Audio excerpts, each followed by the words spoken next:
ಮಧ್ಯಾಹ್ನದ ನಡುವೆಯೂ ದ್ವಿತೀಯ ಪಿಯುಸಿ ವಿಜ್ಞಾನ ವಿಭಾಗದಲ್ಲಿ ಉನ್ನತ ಶ್ರೇಣಿಯಲ್ಲಿ ಪಾಸ್ ಆಗಿ ನೀಟ್ ಪರೀಕ್ಷೆಯನ್ನ ಬರೆದು ಅರ್ಹತೆ ಹೊಂದಿದ್ರು ಯಾವುದೇ ವೈದ್ಯಕೀಯ ಕಾಲೇಜುಗಳಲ್ಲಿ ಸೀಟು ದೊರಕದ ಹಿನ್ನೆಲೆಯಲ್ಲಿ ವಿದ್ಯಾರ್ಥಿ ರಾಜ್ಯದ ಮುಖ್ಯಮಂತ್ರಿಗೆ ಪತ್ರ ಬರೆದ ಹಿನ್ನೆಲೆಯಲ್ಲಿ ಸೀಟು ಒದಗಿಸಿಕೊಡುವ ಭರವಸೆಯ ಪತ್ರ ಕೈಸೇರಿದೆ. ಮಂಜನಹಳ್ಳಿ ಗ್ರಾಮದ ಕಲ್ಕಟ್ಟ ನಿವಾಸಿ ಸಾದುಕುഞ്ഞി ಎಂಬುವರ ಪುತ್ರ ಅಬ್ದುಲ್ ನಾಸಿರ್ ಎಂಬುವರ ಕೈಗೆ ಪತ್ರ ಸೇರಿದೆ. ಕಲ್ಕಟ್ಟ ಸರ್ಕಾರಿ ಹಿರಿಯ ಪ್ರಾಥಮಿಕ ಶಾಲೆಯಲ್ಲಿ ಪ್ರಾಥಮಿಕ ಮತ್ತು ಹೈಸ್ಕೂಲ್ ಶಿಕ್ಷಣ ಪೂರೈಸಿದ ಅಬ್ದುಲ್ ನಾಸಿರ್ ಕಲಿಕೆಯಲ್ಲಿ ಮುಂದಿದ್ರು. ಎಸ್ಎಸ್ಎಲ್ಸಿ ಪರೀಕ್ಷೆಯಲ್ಲೂ ಉನ್ನತ ಶ್ರೇಣಿಯಲ್ಲಿ ಪಾಸಾದ ಅವರು ವೈದ್ಯನಾಗಬೇಕೆಂಬ ಕನಸು ಹೊಂದಿದ್ರು. ಸಾದುಕುഞ്ഞി ದಂಪತಿಗೆ ಇರುವ 7 ಮಕ್ಕಳಲ್ಲಿ ನಾಸಿರ್ ಕಿರಿಯ ಮಗ. ಮನೆಯಲ್ಲಿ ಹೆಚ್ಚಿನ ಶಿಕ್ಷಣ ಹೊಂದಿದವರು ಯಾರೂ ಇಲ್ಲ. ನಾಸಿರ್ ಓರ್ವನೇ ಹೆಚ್ಚಿನ ಶಿಕ್ಷಣ ಪಡೆಯುತ್ತಿದ್ದವರು. ತಂದೆಯ ಕ್ಯಾಂಟೀನ್ ವ್ಯಾಪಾರ ಹಾಗೂ ನಾಸಿರ್ ಸಹೋದರರು ಕೆಲಸ ನಿರ್ವಹಣೆಯಿಂದ ಕುಟುಂಬದ ನಿರ್ವಹಣೆಯಾಗುತ್ತಿದ್ರು. ವೈದ್ಯಕೀಯ ಸೀಟಿಗೆ ಹಣ ಹೊಂದಿಸುವಷ್ಟು ಶಕ್ತರಲ್ಲ. ತೊಕ್ಕೊಟ್ಟು ಸಂತ ಸೆಬಸ್ತಿಯನ್ನರ ಪಿಯು ಕಾಲೇಜಿನಲ್ಲಿ 2017ರಲ್ಲಿ ದ್ವಿತೀಯ ಪಿಯುಸಿ ಪೂರೈಸಿದ ಅಬ್ದುಲ್ ನಾಸಿರ್ ವೈದ್ಯಕೀಯ ಶಿಕ್ಷಣವನ್ನೇ ಪಡೆಯಬೇಕು ಅನ್ನುವ ಉದ್ದೇಶದಿಂದ 1 ವರ್ಷ ಕಾದು 2018ರ ಮೇ 6ರಂದು ನೀಟ್ ಪರೀಕ್ಷೆ ಬರೆದರು. ಫಲಿತಾಂಶ ಪ್ರಕಟದಲ್ಲಿ 139 ರ್ಯಾಂಕ್ ಪಡೆದುಕೊಂಡಿದ್ದಾರೆ.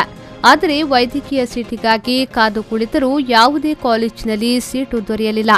ಇದರಿಂದಾಗಿ ನೊಂದ ವಿದ್ಯಾರ್ಥಿ ಅಬ್ದುಲ್ ನಾಸಿರ್ ರಾಜ್ಯದ ಮುಖ್ಯಮಂತ್ರಿಗಳಿಗೆ ತನ್ನ ಅಸಹಾಯಕತೆಯನ್ನ ವ್ಯಕ್ತಪಡಿಸಿ ಪತ್ರ ರವಾನಿಸಿದ್ರು. ಅಕ್ಟೋಬರ್ 12ರಂದು ಬರೆದಿರುವ ಪತ್ರಕ್ಕೆ ಬೆಂಗಳೂರು ವಿಧಾನಸೌಧದಲ್ಲಿರುವ ಮುಖ್ಯಮಂತ್ರಿಗಳ ಸಚಿವಾಲಯದಿಂದ ಅಕ್ಟೋಬರ್ 17ರಂದು ಸ್ಪಂದನೆಯ ಪತ್ರ ವಿದ್ಯಾರ್ಥಿಯ ಕೈ ಸೇರಿದೆ.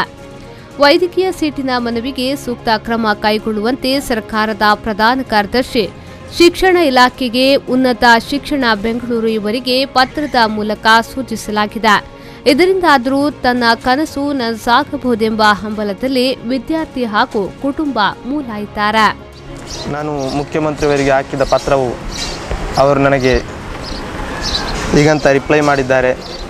ನಿನಗೆ ನಾವು ಯಾವುದೇ ಕಾಲೇಜುಗಳಲ್ಲಿ ಸೀಟು ಒದಗಿಸಿಕೊಡಲು ನಾವು ತಯಾರಿದ್ದೇವೆ. ನೀವು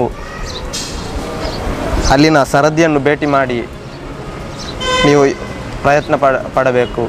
ಇನ್ನು ಮುಂದೆ ಆದಷ್ಟು ಬೇಗ ನನಗೆ ಯಾವುದಾದ್ರೂ ಕಾಲೇಜಲ್ಲಿ ಒಂದು ಸೀಟು ಬೇಗನೆ ತೆಗೆದುಕೊಡಬೇಕೆಂದು ಮಾನ್ಯ ಮುಖ್ಯಮಂತ್ರಿಯವರ ಹತ್ರ ನಾನು ಸಹಾಯವನ್ನು ಯಾಚಿಸುತ್ತಿದ್ದೇನೆ.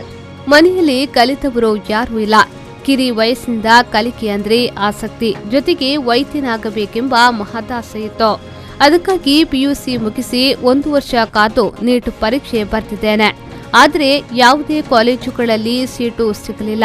ಕಡು ಬಡ ಕುಟುಂಬದಲ್ಲಿ ಜನಿಸಿರುವುದರಿಂದ ಮ್ಯಾನೇಜ್ಮೆಂಟ್ ಸೀಟ್ ತೆಗೆಯಲು ಅಸಾಧ್ಯನಾಗಿದ್ದೇನೆ. ಅದಕ್ಕಾಗಿ ರಾಜ್ಯದ ಮುಖ್ಯಮಂತ್ರಿಗಳು ಸ್ಪಂದಿಸಿ ಸೀಟು ಒದಗಿಸುವಿರಿ ಅನ್ನುವ ಉದ್ದೇಶದಿಂದ ಪತ್ರ ಬರೆದಿದ್ದೇನೆ. ಕೂಡಲೇ ಸ್ಪಂದನೆ ಪತ್ರವೂ ಸಿಕ್ಕಿದೆ. ಇದರಿಂದಾಗಿ ಸಂತಸವಾಗಿದೆ. ಮುಂದೆ ಸೀಟು ಸಿಗಬಹುದೆಂಬ ಭರವಸೆಯೂ ಅಬ್ದುಲ್ ನಾಸಿರ್ಗಿದೆ. ಆರಿಫ್ ಕಲ್ಕಟ್ಟ, ವಿ4 ನ್ಯೂಸ್ 24/7 ಉಳ್ಳಾಲ.